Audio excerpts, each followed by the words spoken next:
Place à notre invité du Journal Afrique ce soir. Il a été Premier ministre de la République centrafricaine entre 2001 et 2003. Il est l'une des principales figures de l'opposition au pouvoir et président du MLPC, le mouvement de libération du peuple centrafricain, à quelques mois d'une présidentielle sous haute tension et d'un dialogue politique annoncé récemment par la présidence.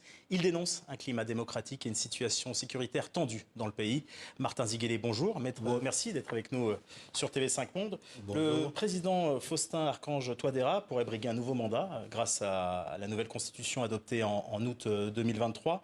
Vous confirmez que ce serait anticonstitutionnel. Vous avez dénoncé un chef d'État rattrapé par le démon du pouvoir. Vous avez parlé même de risque de présidence à vie avec un Bokassa sans empire.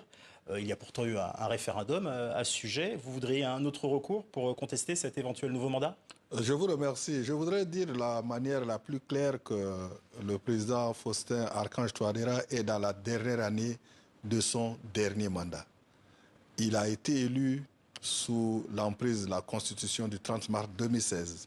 Il a été réélu. Vous l'aviez soutenu d'ailleurs lors de son premier mandat. Voilà, lors de son premier mandat. Et il a prêté serment à 2 reprises devant la nation et devant Dieu qu'il respectera la durée et les termes des mandats. Il est dans la dernière année, je le répète, de son dernier mandat. Tout le reste, c'est de la manipulation, c'est du subterfuge, c'est de l'escroquerie politique. Parce que l'instance judiciaire compétente en la matière, c'est la Cour constitutionnelle. Et la Cour constitutionnelle avait déjà dit, il y a 3 ans, qu'aucune démarche de révision ou de changement de constitution n'est possible. C'est pour cela que Mme Darlan, présidente de la Cour constitutionnelle, a été limogée. Donc c'est une série d'actes illégaux contraires à la Constitution que M. Touadéra et son entourage ont posé. Donc le fait de persévérer dans l'erreur ne change pas la nature de la démarche illégale et anticonstitutionnelle qui est la sienne. Donc il est un intellectuel, il a été élu et réélu, et par respect pour sa propre parole, par respect pour le peuple centrafricain, nous lui demandons de ne pas nous ramener à la triste période de l'Empire, parce que nous avons connu cela et nous ne pouvons pas accepter à nouveau une dictature. Alors pour revenir au président Touadéra, un grand appel de Paris a été lancé ces derniers jours par la diaspora de la Centrafrique qui appelle à sa réélection. Est-ce selon vous encore une manipulation, vos termes? Non, je suis démocrate. Je parle par rapport à ce qui nous lie tous, centrafricaines et centrafricains. C'est notre loi fondamentale. En mars et avril 2015, quand M. Touadéra était encore en exil en France, le peuple centrafricain, à travers divers forats, ont organisé un forum pour donner les lignes directrices de cette constitution. Et nous avons identifié comme l'une des sources des problèmes récurrents de notre pays, le fait que quand quelqu'un arrive au pouvoir, il ne veut plus partir. Nous ne voulons pas d'empire sans Bokassa. Alors pourtant, le gouvernement a annoncé hier être favorable à un dialogue avec l'opposition. Est-ce que vous allez y participer et sous quelles conditions? Le gouvernement est en train de faire un jeu de dupes. Ils disent qu'ils veulent le dialogue, puis ils nous disent d'en donner des thématiques, puis ils commentent dans des discours publics les différents points de vue de l'opposition. Ça veut dire que c'est un jeu du chat et de la souris. Ce que nous demandons au président de la République, en tant que chef de l'État, en tant que responsable aujourd'hui de la conduite des affaires de ce pays-là, c'est de nous éviter des situations de crise. Parce que ce pays a beaucoup souffert. Depuis 1960, nous n'avons connu que des transitions difficiles d'un pouvoir à un autre, et nous souhaitons que la génération qu'il incarne, cette génération de professeurs, de personnes éduquées, etc., change la donne. Il a fait 10 ans. Même dans son propre parti, il a des partisans, hommes ou femmes, qui peuvent postuler à sa place. Pourquoi il pense qu'il est indispensable pour la vie de la République centrafricaine au point de plonger le pays dans une crise? Alors on l'a compris, vous parlez d'un climat politique assez tendu. Vous avez pourtant pu manifester le 4 avril dernier dans les rues de Bangui. Est-ce que vous soutenez quand même qu'il est difficile d'exprimer librement ses opinions en Centrafrique? Non, je ne suis pas le seul à le dire. L'espace politique en Centrafrique se réduit.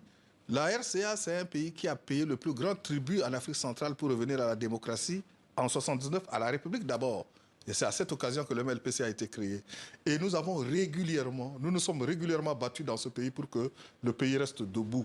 Donc, on ne peut pas accepter que des hommes et des femmes qui ont eu le privilège d'aller à l'école, d'apprendre, et qui ont la charge, la responsabilité historique de faire avancer la cause de leur pays, et aussi que ce soit sur le plan de la démocratie que sur le plan du développement, tout simplement. Parce que le but de la politique, c'est de faire en sorte que les gens vivent bien, n'est-ce pas? Mieux, en tout cas, que hier, n'est-ce pas? Qu'ils se permettent délibérément de se dédire, d'entrer dans le parjure et d'entraîner leur pays dans le chaos par ambition personnelle.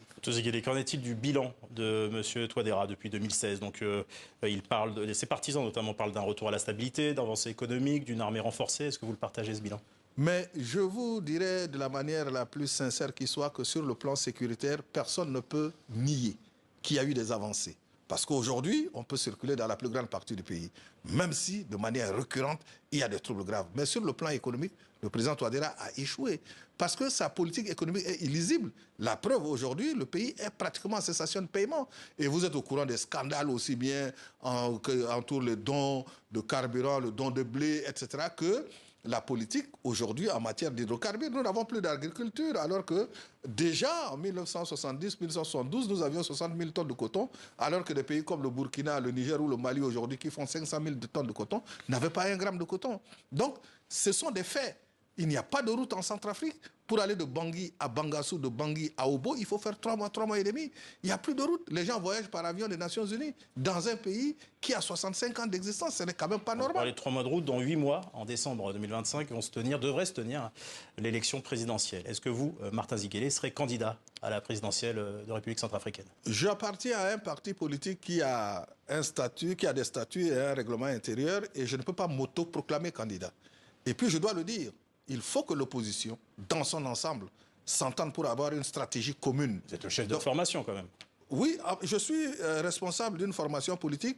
La formation politique prendra la décision qu'elle souhaiterait prendre. Mais je parle en tant que centrafricain, en tant que politique, je souhaite que nous développions une stratégie commune pour faire en sorte qu'on puisse apporter de l'espérance à ce pays-là qui a tant souffert. Alors, si toutefois vous êtes choisi par votre parti et si toutefois vous êtes élu président de la République centrafricaine, est-ce que vous garderez les contrats avec le groupe paramilitaire russe Wagner en charge de la sécurité de la République centrafricaine? Mais évidemment non. Évidemment non. La présence des Wagner en Centrafrique est une forme de recolonisation. Parce que dans la substance, qu'est-ce que les Wagner ont amené en RCA? À part cette contribution à une relative sécurité, ils pillent la RCA, c'est le schéma colonial, c'est l'économie de traite, c'est prendre du diamant, de l'or en Dachima. Dachima, dans la région de Bambari, qui est la plus grande mine d'or d'Afrique centrale, avec des revenus estimés à plus d'1,5 milliard de dollars par an, qu'ils prennent, qu'ils ne payent pas d'impôts. Il semble même que le ministre des Mines ne peut pas aller visiter Dachima et encore moins les techniciens de ce département. Donc c'est une forme de recolonisation, une forme d'exploitation de l'économie de traite, et ce n'est pas comme ça que ce pays va se relever. Parce que l'ensemble des entreprises qui exploitent les ressources de ce pays doivent contribuer à l'effort budgétaire pour faire en sorte que le pays puisse fonctionner. Nous n'allons pas passer notre vie à quémander de l'argent à gauche, à droite, au FMI, à la Banque mondiale, chez les partenaires, alors que nous avons sous notre terre des richesses de l'or, du diamant que nous laissons piller par les personnes qui sont censées venir nous aider. Merci Martin Ziguélé. C'est moi qui vous remercie. Sur le plateau de TV5 Monde. Je rappelle que vous êtes ex-premier ministre et figure de l'opposition de la Centrafrique. Merci.